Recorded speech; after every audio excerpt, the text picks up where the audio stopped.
The world behind me, the cross before me. No turning back, no turning back. ఈశాన్య భారతదేశంలో ఎక్కువ భాగం దట్టమైన అడవులతో కప్పబడి ఉంది. ఈ ప్రాంతంలో అనేకమైన తెగలవారు నివసిస్తూ ఉండేవారు. గారో అనే తెగవారు కూడా ఈ ప్రాంతానికి సంబంధించిన వారే. ప్రస్తుతం వీరి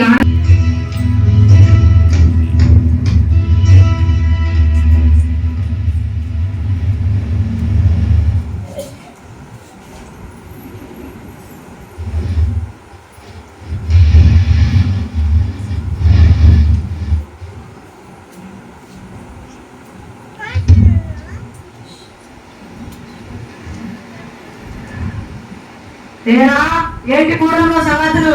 దండాలు ఏంటి చాలా మంది తన మిషనరీలు వచ్చి ప్రతి గూడెం తిరిగి ఎవరో కొత్త దేవుడి గురించి చెప్తున్నారంట. నిజమేనా? అవును ధర.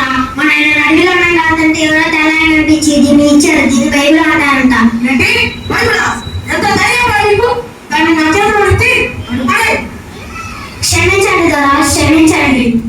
అరే, అందరి గూడెం ధరల గురించి నాకు తెలియదు, కానీ నా గూడెంలోకి ఆ తెల్లవాళ్ళని అస్సలు రానివ్వడు. ఎవరైనా నా మాట కాదని వాళ్ళని రానిచ్చిన ఆ దేవుడి మాటలు నమ్మినా వాళ్ళని చంపేస్తా. అర్థమైందా? చంపేస్తా. సరే ధర, సరే.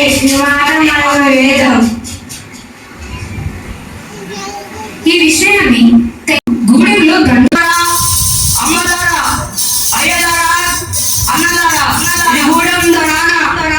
తెల్ల మిషనరీలు మన గూడెంలోకి రానివ్వకూడదు. వాళ్ళు కనబడితే మాట్లాడకూడదు. అట్లా మాట్లాడినట్టు తెలిస్తే వారిని చంపేస్తారు. ఈ తెగలోనే నోక్ సింగ్ అనే వ్యక్తి తన భార్య పిల్లలతో నివసిస్తూ ఉండేవాడు. వారి ఇంటిలోని సంఘటన.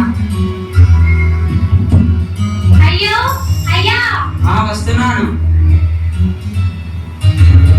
అదండరా విన్నావా? విన్నాను. తెల్ల మిషనరీలను మన గూడెంలోకి రానియకూడదనే కదా. అవునయ్యా, రాణిస్తే చంపేస్తారంట. దేవుని గురించే కదా చెప్తుంది. విని నమ్మాలనిపిస్తున్నాముదా? లేదంటే మనం వెళ్ళిపోమని సరిపోతుంది కదా. ఎందుకు మన దగ్గర ఎంత కఠినంగా ఉన్నాడు? ఏమోదయ్యా, నువ్వు వెళ్ళి చేయడం కొంచెం పనుంది కదా, వెళ్ళి చేసిరా. నేను అంతలో ఇంట్లో పని చేస్తాను. సరే, వెళ్తాను. ప్రస్తుతం ఉన్న తెగ నాయకుడి పరిపాలనా కాలం అయ్యాక తరువాత ఆ గూడెంకి త్వరగా ఉండవలసింది నోక్ సింగే. నోక్ సింగ్ చాలా మంచి మనసు కలిగినవాడని ఆ గూడెంలో అందరూ అతనిని గౌరవించేవారు.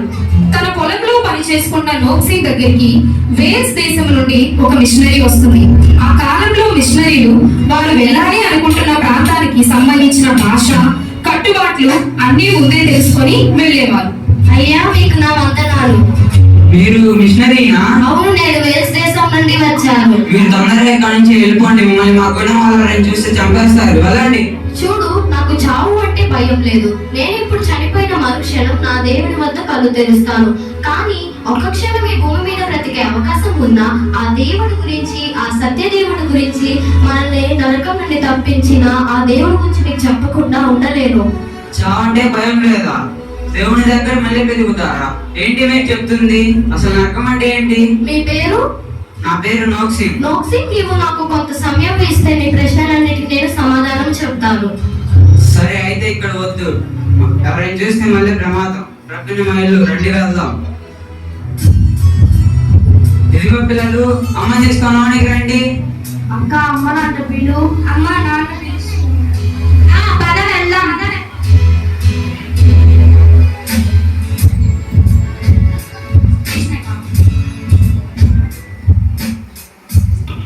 అయ్యా, వీరేనా తెల్ల మిషనరీ అంటే? మన ఇంటికి ఎన్నో తెచ్చావు. మన వాళ్ళు చూస్తే ఇంకేమైనా ఉందా? నా మాట విను, భయపడకు. కొద్దిసేపు మనతో మాట్లాడి వెళ్ళిపోతుంది. సరే, చూడండి. సరే, అయితే ఇప్పుడు చెప్పండి. చావంటే మా అందరికి ఎంతో భయం, కానీ మీరు చనిపోయినా కూడా దేవుని దగ్గర మళ్ళీ వెతుకుతా అంటున్నారు. ఏంటిది అది? ఈ భూమి మీద బ్రతుకుతున్నది బ్రతుకు కాదు. మనకు చనిపోయాక కూడా మనకు జీవితం ఉంది. మనం ఇక్కడ జీవించిన విధానాన్ని బట్టి అక్కడ నిర్ణయింపబడుతుంది. అంటే మన పరలోకమా నరకమా అని. అసలు పరలోకం అంటే ఏంటి? నరకం అంటే ఏంటి?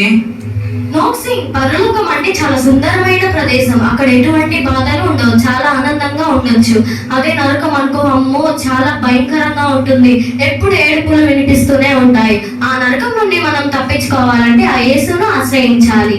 యేసుక్రీస్తును మాత్రమే ఎందుకు ఆశ్రయించాలి? మాకు మా దేవుళ్ళు ఉన్నారుగా, మా సూర్యదేవుడు, మా అడవి తల్లి వారు మమ్మల్ని నరకం నుండి తప్పిస్తారు కదా. లేదు, వాళ్ళు నిన్ను కాపాడలేరు. ఎందుకంటే వాళ్ళని నీ పాపం కోసం, నా పాపం కోసం ప్రాణత్యాగం చేయలేదు. కానీ యేసుక్రీస్తు మాత్రం మన పాపాల కోసం ప్రాణత్యాగం చేశారు. యేసుక్రీస్తు శిలువలో ప్రాణాలు పెడితే మా పాపాలు ఎలా పోతాయి? మీకు అర్థమయ్యేలాగా చెప్తాను, వినండి. ఒక ఊరిలో ఒక న్యాయాధికారి ఉన్నారు. తనకి ఒకగానొక కుమారుడు. తండ్రి ఇచ్చిన ఆస్తును అనుభవిస్తూ విచ్చలవిడిగా జీవిస్తున్నాడు. అలా కొనసాగుతుండగా ఒకరోజు తన కుమారుడు బయటకు వెళ్లి వేరే వాళ్ళతో గొడవపడి వాళ్ళని భయంకరంగా కొట్టి వస్తారు. వాళ్ళు వెళ్లి న్యాయస్థానంలో ఫిర్యాదు వేస్తారు. ఆ మరుసటి రోజు తన కుమారుడిని న్యాయస్థానంలో నుంచోబెట్టారు. అప్పుడు జనాలందరూ ఆతృతగా చూస్తారు. ఏం శిక్ష తీర్పిస్తారు? కుమారుడు తండ్రి న్యాయాధికారే కదా, ఏం శిక్ష తీర్పిస్తారని అందరు జనాలందరూ ఆతృతగా చూస్తారు. అప్పుడు న్యాయాధికారి అన్ని పరిశీలించి తన కుమారుడుకు 40 కోడో దెబ్బలు శిక్షగా విధిస్తారు. దాని తర్వాత తన కుమారుడు మనసులో ఇలా తిట్టుకుంటారు, ఎందుకు నాకు ఈ శిక్ష విధించాడు, నాకు ఈ శిక్ష రాకుండా చేయగలడు కదా అని తిట్టుకుంటారు. ఇంతలోనే సైనికులు వచ్చి తన కుమారుడిని శిక్ష విధించడానికి తీసుకొని వెళ్తారు. కుమారుడు వెంటే మనుషుల్ని అంటే మా తెగ ఆయన ఎదుట మోకాలు వేసి నీ తప్పులన్నీ చెప్పి క్షమించు అని అడిగితే తప్పకుండా క్షమిస్తాడు. దీన్ని ప్రార్థన అంటారు. రండి మనం అందరం కలిసి ప్రార్థన చేద్దాం. యేసయ్యా మీకు స్తోత్రం. ఈ కుటుంబాన్ని రక్షించండి, ఈ కుటుంబాన్ని రక్షణలోకి నడపండి, అలాగే ఈ తెగ వాళ్ళను కూడా రక్షించండి. ఆమేన్. అక్కడి నుండి మిషనరీని త్వరగా పంపివేస్తారు. అప్పటి నుండి నోక్సింగ్ తన కుటుంబంతో కలిసి ప్రార్థిస్తూ దేవుడి గురించి బైబిల్లో ఉన్న అనేకమైన విషయాలు తెలుసుకుంటాడు.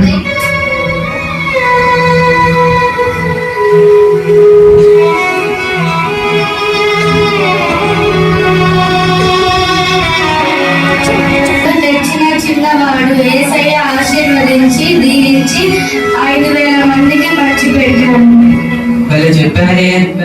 ఈ రోజు మనం కథ చెప్పుకుందాం రండి. ఇలా నోక్సింగ్ తన కుటుంబంతో దేవుని కృపలో ఎదుగుతూ ఉంటాడు. దేవుడు వారికి ఇచ్చిన ఈ రక్షణ ఆనందాన్ని ఇతరులకు కూడా పంచాలని నోక్సింగ్ అనుకుంటాడు. మెల్లగా తన గూడెంలో కొంతమందికి బైబిల్లోని విషయాల గురించి చెప్తూ ఉంటాడు.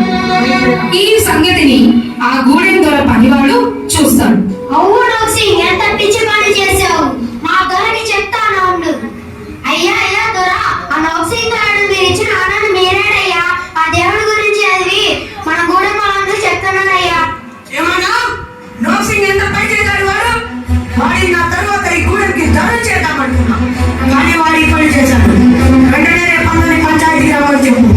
ఆ నోక్సింగ్ వాడికి చెప్పు, వాడు ఆ దేవుడిని విడిచిపెట్టకపోతే నా చేతిలో చచ్చిపోతాడని.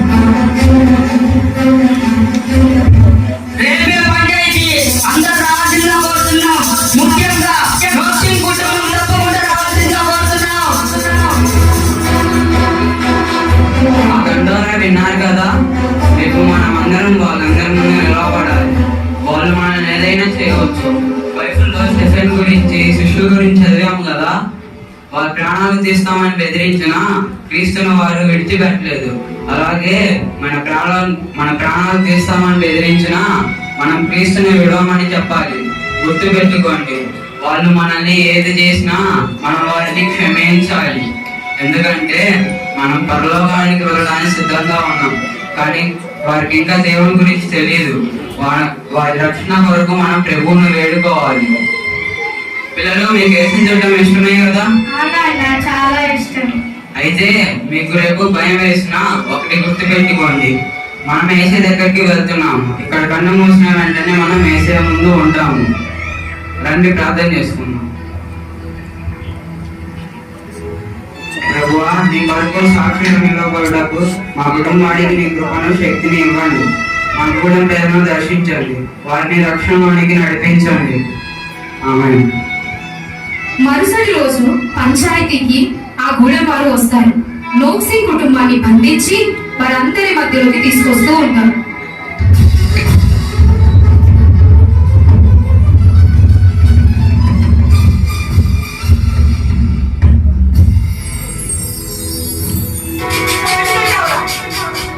నిన్ను నమ్మి మన గూడెంకి ధనం చేద్దాం అనుకుంటే మన జాతికి ద్రోహం చేశావు.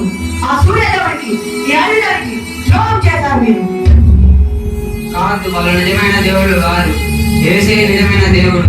మన పాపాల కోసం ప్రాణాలు పెట్టి తిరిగి లేచింది ఆయనే. మరి నోటి మీద కొట్టంగా నాకే నీకు చూస్తున్నాడు. మర్యాద దేవుడిని విడిచిపెడతాడని చెప్పు. ఇదే నేను నీకు ఇస్తున్న చివరి అవకాశం. లేదంటే నాలోని రాక్షసుని చూస్తా ఉంది. ఆ పని మేము ఎప్పటికీ చేయలేము. యేసుక్రీస్తు మన నిజమైన దేవుడు.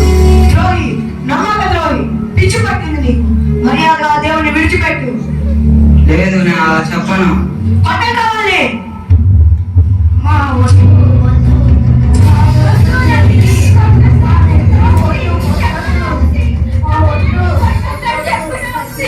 అయ్యో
ఏడిగా నీ దేవుడు ఎక్కడ?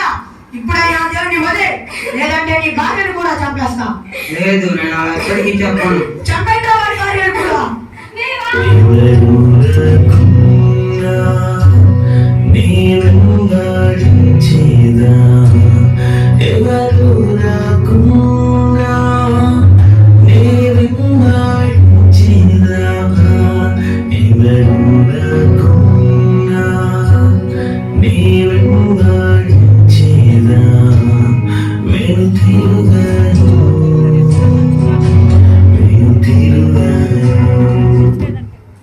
ప్రభువా, వీరిని క్షమించండి. వీరిని కూడా రక్షణలోకి నడిపించండి.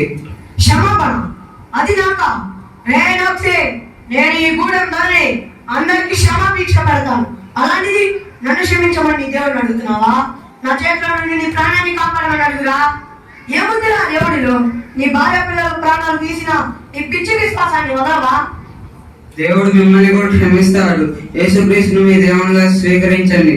అపాయకరమైన అగ్నిగుండం నుండి తప్పించుకోండి. నేను నా విశ్వాసాన్ని యేసుక్రీస్తుపై నమ్మకాన్ని ఎప్పటికీ విడిచిపెట్టను. క్షమిస్తారా? అగ్నిగుండమా? ఏంట్రా నువ్వు అంటుంది? ఎందుకురా మీతో మాటలు పట్టండా? యేసు నీ వెంట నాతో వస్తావా?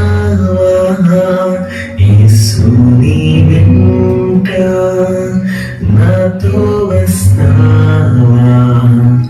వెనుతిరుగాను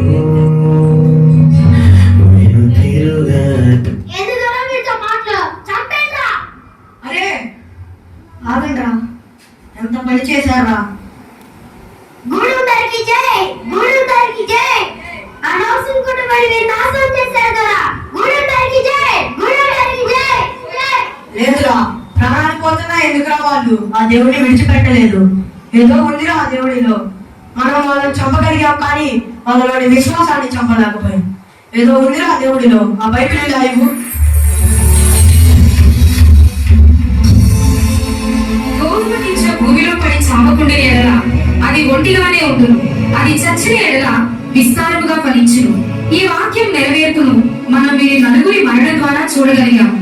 వారు చనిపోయిన తరువాత వారి విశ్వాసాన్ని చూసిన తెగ నాయకుడు మారి యేసు ప్రభువును సొంత రక్షకుడిగా అంగీకరిస్తాడు. వారి తెగ అంతా కూడా రక్షణలోకి నడిపింపబడతాయి. ప్రస్తుతం వీరు గాలో తెగ వారి గురించి గూగుల్లో చూసినా గానీ వారి ఆరాధ్య దైవం యేసుక్రీస్తు అని వస్తుంది. అప్పటి నుండి వారి తరతరాలు యేసుక్రీస్తుని వెంబడిస్తూనే ఉన్నాయి. దేవునికే మహిమ కలుగుతుంది.